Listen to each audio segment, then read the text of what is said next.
Hello everyone, in this video I'll be showing you a Sung Jin Woo Shadow Monarch build guide in Baldur's Gate 3 based on the anime solo leveling. This is a mod made by Archangel 820 here, and this is a pretty interesting class. If you're a fan of the anime, it's a really great class. Even if you're not a fan of it, it's still a very fun one, which I'll be breaking down. You get yourself a summon, some cool abilities, different cantrips, and a lot of unique powers. Now with this you also get some extra ability scores, which I'll get into, but for cantrips you get Eldritch Blast. We're taking Eldritch Blast. Bone Chill is nice too to stop the target from healing, as well as Friends, and if you don't want Friends you can go with like a Minor Illusion or Shocking Grasp. Now for spells, we're always taking Shield, super useful spell, and Magic Missile for the guaranteed damage is the best of those. We get to choose a fighting style, so we're going to go with defense for that +1 armor class.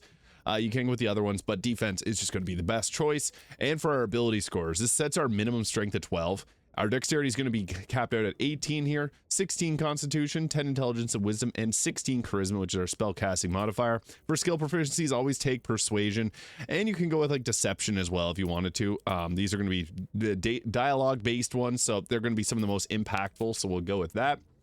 And I'll be going over to full build guide. I'm just using a modded outfit right now, but I'll show you base game armors that you can go with to make the most out of this. So I was requested to do this build quite frequently, so I thought I may as well get it covered here now. So at level 2, we get improved critical hit, so an increased critical hit chance by 5%.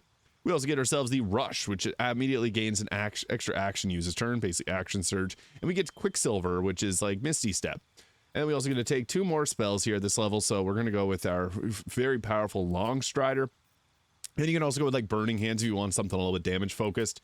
We also get a feat at level 2, so we may as well just go ahead and max out our dexterity at this level. This is going to give a better armor class, better initiative, and better damage rolls. At level 3, we get that fast hands bonus action, the resistance of falling damage, and another increased critical hit chance by 5%. We also get the invisibility cantrip, and we also get Cloud of Daggers, which does not have a check. You just pop it down, it deals damage. We also get level 2 spells, and Hold Person being one of the best ones that we can go with. Darkness or Scorching Ray are other 2 considerations. We're going to go with the Scorching Ray, which can crit if you have Hold Person set up. And then at level 4, we get another cantrip, so we'll go with Shocking Grasp or Minor Illusion. This is great for setting up combat or stealing from people. And at level 4 here, we get to choose 2 more spells, which I think the best choices are Mirror Image to increase our armor class by 9, and Darkness because it's darkness. You can hide out in this and it breaks the enemy AI very well. Now, we'll also take an ability score improvement to bump up our charisma to 18 at this point. It's just going to be the most impactful for us. At level 5, extra attack. We also get ourselves Ruler's Authority. Throw a creature or an object up to 18 meters, basically telekinesis. And we also get Conjure Barrage, which does weapon damage plus 2d8 slashing. This is pretty fun. We also get ourselves a choice in level 3 spells, and we can take something like Hunger of Hadar, Fireball, Haste, and Counterspell being the top choices. We're going to go Counterspell and Hunger of Hadar. This is just really useful crowd control early to mid-game, so that's something we'll definitely want to be using. At level 6, we get the Dark One's Own Luck, adding a 1d10 to an ability check. And we also get the Aura of Terror. Give enemies disadvantage on attack rolls and saving throws while in your oppressive presence. A lot to say. We'll also go with Fireball there. Fear is also another good spell because you can make enemies drop their weapons, becoming pretty well useless. Or Haste, which I prefer taking Haste from a sorcerer, which can twin it to 2 people, but this still works. And we get to take another feat, so we could go with Alert for the +5 initiative. We could go Dual Wielder for wielding 2 weapons, or it's never a bad idea to go for that boost to charisma to take it all the way up to 20. And at level 7, we get ourselves the Reliable Talent. When you make an ability check with a skill you're proficient in, your lowest result you can roll is a 10. We also get the Shadow Extraction Shadow Hound, so summons a Shadow Hound to fight with you. And we also get the Shadow to fight with us, so Shadow Soldiers. And we get ourselves level 4 spells this time around, which gives us the fun Evered Black Tentacles, and Greater Invisibility being another really good one, or Phantasmal Killer, which can do psychic damage. We're going to go with that there. You can also go to previous levels and take Fear, which is another really great spell. And once we make our way to level 8, we get the class feature Mutilation. Once per long rest, you can change a successful attack roll against a foe into a critical hit. Free crit, always a fun thing to have. We'll go with Animate Dead and Fear, but also Greater Invisibility or Dimension Door can work great too. And at this point, you got to make a decision. If we're going to go with Great Weapon Master, if we're going 2-handed weapon, go Great Weapon Master. Otherwise, a Dual Wielder for giving a +1 to armor class while holding 2 weapons that are not heavy. This can be good because we can use 2 very powerful weapons together, so that's what we're going to roll with. At level 9, we get ourselves Aura of Murder. Make all nearby foes vulnerable to piercing damage unless they're resistant or immune to it, which makes this actually really crazy. And you're going to see how we do that. This is really, really effective. This is the Ballast Armor's effect. which we now get. We also get ourselves Conjure Elemental and Hold Monster, two of the most powerful spells at level 5, so pretty great spell selection here. At level 10, we get the Divine Intervention. Kind of funny to get that. And we also get the Fiendish Resilience. Choose a damage type and become resistant to it. You can pick a new one per short rest. Another cantrip, so we can go with like Poison Spray. And for spells, Cloud Kill is pretty nice, especially if you have an undead team, because this won't hurt your undead. And a Dominate Person can be nice to make an enemy on your side. We already have Telekinesis, so we don't need to take that. And for our next feat, Savage Attacker to reroll your damage die is a pretty good choice. You could also go with like Sharpshooter if you want to use more ranged weaponry, but we got a lot of spells, so we want to use those. At level 11, we get the Advanced Weapon Technique. It deals additional 1d8 of force damage on our attacks. And we get some very powerful level 6 spells. So we're going to go with Circle of Death and Chain Lightning, which are two really strong ones. Chain Lightning can just be a very powerful spell. And at level 12, we get to take 2 more. So Create Undead can be useful. This lets us summon in a mummy, which can be really nice. And we also got Disintegrate, which, I mean, not really super necessary. Sunbeam's another option. Create Undead. You choose those that you prefer.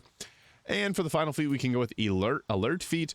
The Tough feat is also nice to give ourselves an extra 24 health if we wanted to. Or we could go with like the Polearm Master or Sentinel if we want to be able to give ourselves reaction attacks. But the +5 initiative just means we're going to be going first when it comes to combat.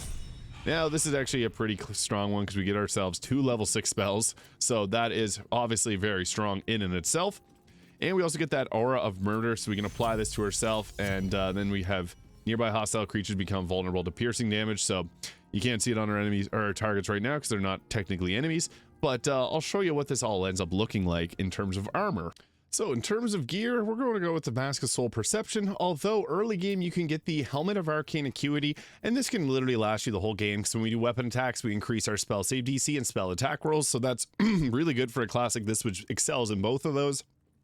Alternatively, you can also add in the Helm of Baldur, which will give you 29 armor classes late game, but early game the Helmet of Arcane Acuity works well. And with that, we also got ourselves the Cloak of Protection, but really any cloak works well. You can even go Shade Slayer Cloak to increase your critical hit chance even further. We're going with the Armor of Agility since we can wear medium armor and still cast spells. And with that, it puts our armor class to a beefy 29. We also got the Helldust Gloves for better spell casting and fire damage on our attacks. Although early game, you can also go with something like the Gloves of Belligerent Skies and even like the Gloves of Missile Snaring if you want to protect your team a little bit more. Evasive Shoes for the +1 armor class, but Boots of Stormy Clamor can also work great. We also got ourselves Shar Spear of the Evening. This is crazy because we can set up darkness, and we have a darkness spell here, but this also has darkness on it. And in the offhand, we want the Blade of the First Blood. This will give us a +1 armor class and a free attack that you can do with this. So this is a good choice. However, you can also add in what I found to be a really good one is the Marka Heshker Staff in the offhand, because with this, then we can give ourselves Kreska's Favor, and with that, you can cast a free cast of Chain Lightning, which is great, and it'll power up our spells even further, and we get a free Arcane Battery, which we also can use the Staff of Spell Power here to get that free cast of it, and then with it we can conjure Elemental and create a Water Myrmidon there. So you always want to get that free cast to make sure that you don't waste your spell slots doing that, because it's better just to get it for free. And then you can also, if you got a mummy nearby, you can also use that to cast on that. But of those 3 weapons, you can go with any of those. Valar Aluv is a pretty good early game weapon, but we do want piercing weapons whenever we get to late game, because we're going to be able to deal double damage to those that are in our close range. And for longbow, we went with Hellrider's Longbow for the +3 initiative, Ring of Protection for better armor class again, Killer Sweetheart for the free crit, and the Amulet of Greater Health to get our health up to 170. It's pretty nice. So yeah, with this 29 armor class, it's pretty strong. We have lots of great spells. We can also add a weapon type that we become resistance to. And piercing can be really nice, or like slashing, which are 2 more common ones. But if you know you're going to get yourself into a fight, take the one that's going to be most common for you. And then we also got ourselves that Shadow Soldier there, which we can summon in. So we'll pop that fella in here. And it did not appear. But we can also try to get the Hound in, which probably won't appear either. Yeah, there's a bit of a bug with that, I figured. But we also got ourselves the Water Myrmidon, so it can take over the for that. So whenever we have the Aura of Terror also applied, this will give make it so that our enemies are fearful and disadvantaged on attack rolls and saving throws, which is pretty crazy. So yeah, that actually makes this really strong. Then we get this cool red glow. So I'll show off what this ends up looking like in a combat encounter. Now with the mirror image, we can get our armor class up to 40, and also with haste, which is pretty crazy. So yeah, we're pretty hard to hit. 40 armor class is not easy to drop down and deal damage to. But we'll start off here with the Conjure Barrage.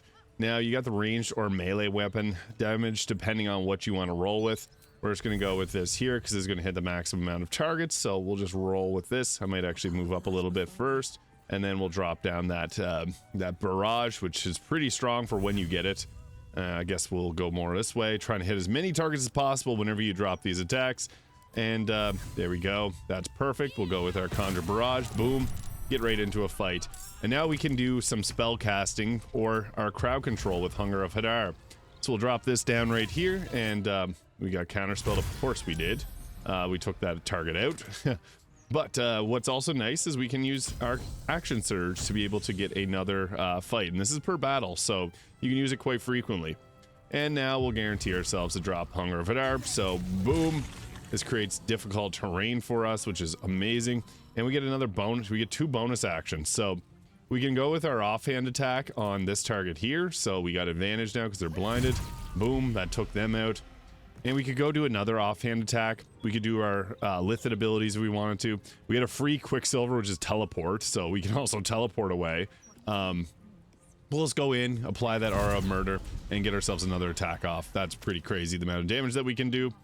And then we'll just run away and Misty Step our way, I guess, to these guys here. So we'll try to pull them towards us, and we'll try to pull as many people as we can into our Hunger of Hadar. So that's just going to continually damage targets that are within it, and it creates difficult terrain. So typically as a Shadow Monarch, that's what you want to roll with. We can also heal targets with our Water Myrmidon using the Healing Vapors. And what's cool about this is then they become vulnerable to lightning and cold damage. So that's pretty nice. And then we can also teleport our Myrmidon to an area that's going to draw aggro for us. So with the Shadow Soldier and Shadow Dog, you'd also do that too. But what's nice is it's going to draw a lot of aggro since it doesn't have 40 armor class. It's just going to draw most of the attacks from the enemies because they typically will target those that have lower armor class.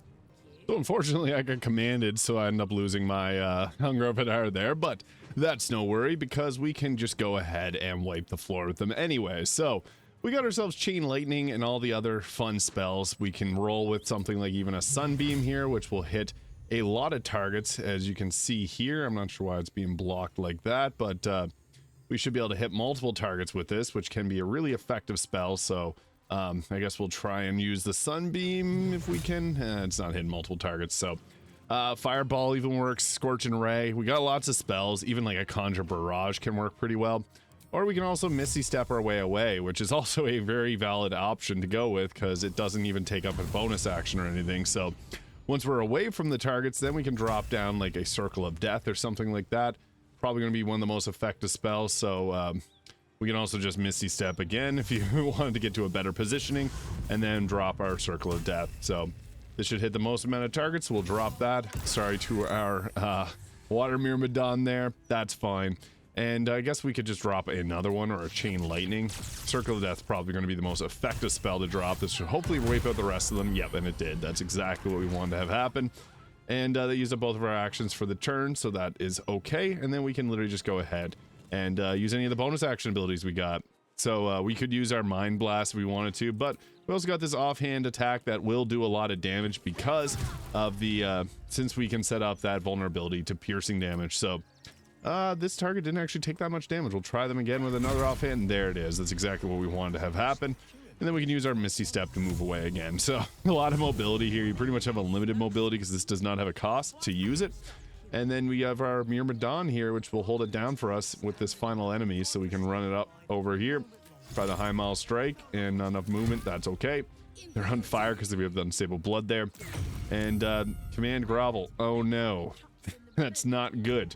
So our Myrmidon is going to try and hold it down for us. He's likely going to miss all 3 of these, but he's our last chance, Obi-Wan. And that was 1 hit. It's better than nothing. Command is the biggest downside to a lot of these. Oh, we got it with the 40 damage. That's crazy. But that is the solo leveling Sung Jin Woo Shadow Monarch build in Baldur's Gate 3.